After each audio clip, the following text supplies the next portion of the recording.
नमस्कार साथियों, स्वागत है टारगेट विथ सुमित चैनल पर। साथियों, जैसा आप देख पा रहे हैं कि UP PCS RO ARO BO की नोटिफिकेशन बहुत ही जल्द जारी होने वाला है, इसलिए आप लोग अब तैयार हो जाइए। और इस परीक्षा को क्रैक करने का सबसे अच्छा तरीका है पढ़ने के साथ प्रैक्टिस सेट लगाना। तो प्रैक्टिस हम आपको कराएंगे इस वीडियो के माध्यम से, ठीक है।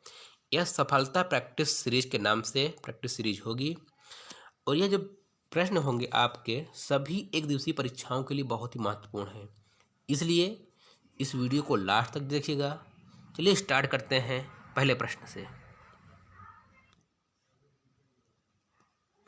तो पहला प्रश्न है, निम्नलिखित में से कौन सा सिंधु घाटी की सभ्यता पर प्रकाश डालता है?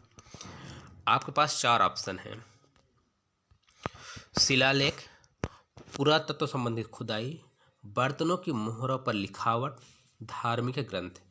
बस चार ऑप्शन है जैसा आप देख पा रहे हैं स्क्रीन पर।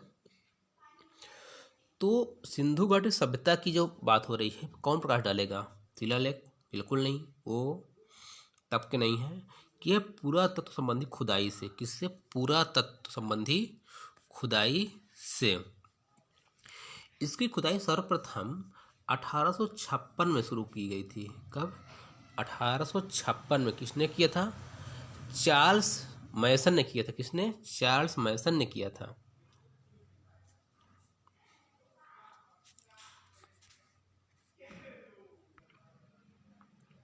दूसरा प्रश्न है, प्राचीन काल में आर्यों के जीविकोपार्जन का मुख्य साधन क्या था? जीविकोपार्जन खाने पीने के लिए क्या था? कृषि पर थे कि शिकार करते थे, शिल्प कर्म करते थे या व्यापार करते थे? तो जो आर्य थे वो क्या करते थे? कृषि का काम करते थे। Option number A. क्या? कृषि का काम करते थे और उसके साथ साथ यह पशुपालन भी करते थे, जो उनकी जीविका का मुख्य आधार बना। प्रश्न संख्या 3 है,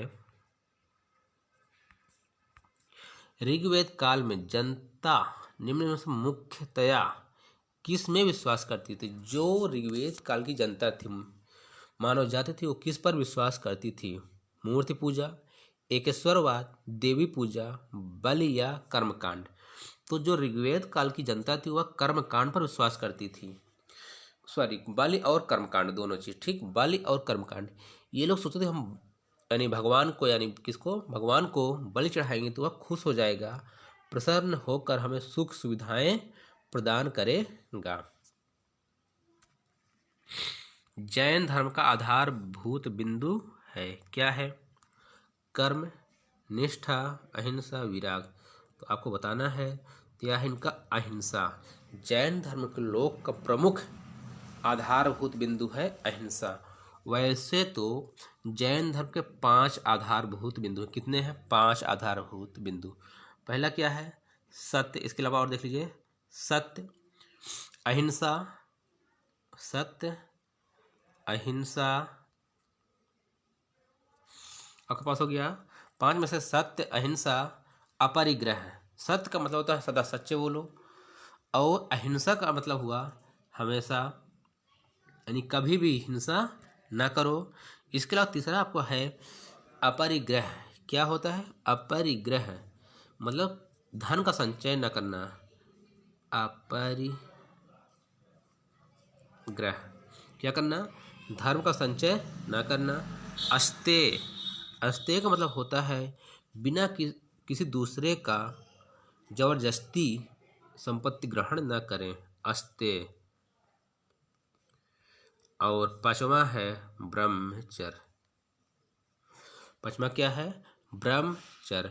हमेशा पूर्ण ब्रह्मचर्य व्रत का पालन की बात की गई है। कुल मिलाकर कितने हुए? 5। कौन कौन से? सत्य, अहिंसा, अपरिग्रह, अस्तेय और ब्रह्मचर्य। क्लियर? तो आपका यहाँ पर सही हो रहा है ऑप्शन नंबर सी, अहिंसा। क्लियर है? चलिए अगले प्रश्न की ओर। सारनाथ में अपना प्रथम प्रवचन किसने दिया था? 4 ऑप्शन है: महावीर, शंकराचार्य, महात्मा बुद्ध, गुरु नानक। तो यह दिया था महात्मा बुद्ध। महात्मा बुद्ध किसने दिया था? महात्मा बुद्ध। तो चलिए थोड़ी जानकारी कलेक्ट करते हैं महात्मा बुद्ध के बारे में। बौद्ध धर्म के संस्थापक कौन है? महात्मा बुद्ध। किसके धर्म के संस्थापक हैं? बौद्ध धर्म के संस्थापक महात्मा बुद्ध। इनका जन्म कहाँ होता है? लुम्बिनी में होता है। कहाँ? लुम्बिनी में।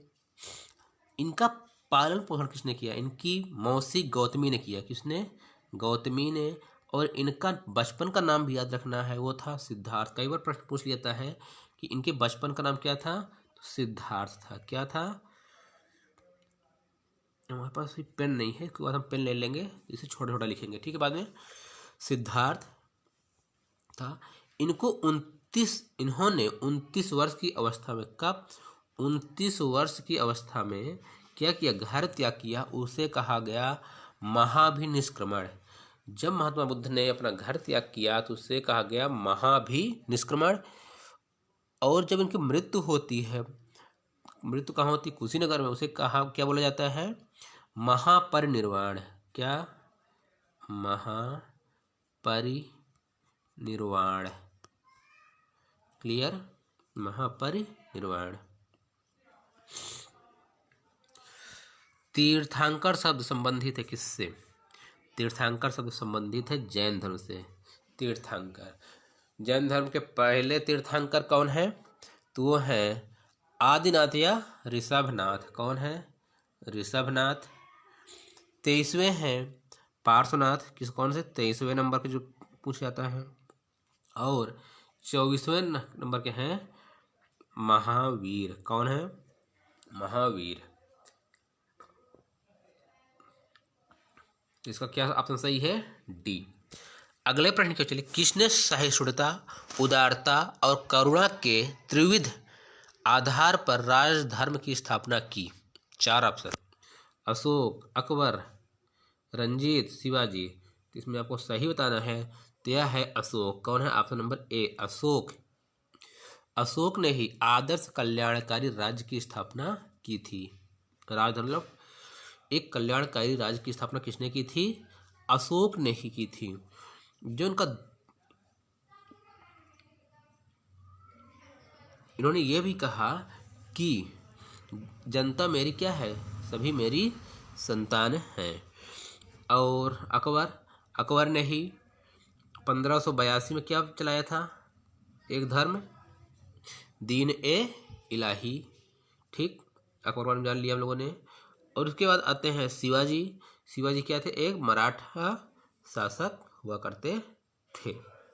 चलिए अगले प्रश्न की ओर चले। मौर्यों के बाद दक्षिण भारत में सबसे प्रभावशाली राज्य कौन था? 4 ऑप्शन।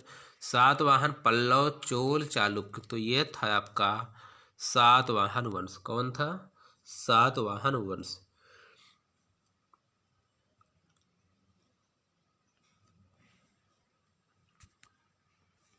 प्रश्न संख्या 9। अजंता और एलोरा गुफाएं हैं, ये कहाँ है? महाराष्ट्र। Option number C. कहाँ है? महाराष्ट्र। अजंता में कुल 29 गुफाएं। कितनी? 29 गुफाएं हैं, जिसमें 4 चैत्य और शेष विहार हैं। क्लियर है? प्रश्न संख्या 10। हर्ष के राज्य की राजधानी थी, हर्ष के साम्राज्य की राजधानी क्या थी? यह थी कन्नौज। क्या थी? कन्नौज। इनकी पहले राजधानी थानेश्वर थी, लेकिन इन्होंने अपनी बहन की आग्रह पर अपनी राजधानी थानेश्वर से कन्नौज स्थानांतरित किया। कन्नौज की ही महोदय नगर भी कहते हैं। कन्नौज क्या बोलते हैं? महोदय नगर। कौन सा राजवंश हूणों के लिए, यहाँ लिख गया है हूणों, यहाँ ये हूणों के आक्रमण से अत्यंत विचलित हुआ? आपके पास 4 ऑप्शन। मौर्य, कुषाण, गुप्त, शुंग। तो यह है गुप्त वंश। कौन सा? गुप्त वंश हूणों के आक्रमण से अत्यधिक विचलित हुआ था। उस समय गुप्त वंश का शासक था स्कंदगुप्त। कौन था? स्कंदगुप्त था।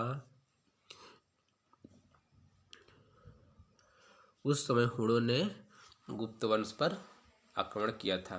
तो साथियों, यह प्रश्न 11 प्रश्न है। आपको कैसे लगे ज़रूर बताइएगा कमेंट बॉक्स में कमेंट करके। वीडियो को अधिक से अधिक शेयर कीजिए, लाइक कीजिएगा। अब इसके आगे का प्रश्न अगले वीडियो में, और इसका PDF यदि आपको चाहिए, ये जो प्रश्न है इसका PDF चाहिए, तो आप 9806240312 पर व्हाट्सअप करके प्राप्त कर सकते हैं। क्लियर? यदि आपको इसका PDF चाहिए तो 9806240312 पर आप व्हाट्सअप करके प्राप्त कर सकते हैं। तो वीडियो देखने के लिए धन्यवाद। आपका दिन शुभ हो। जय हिंद, जय भारत।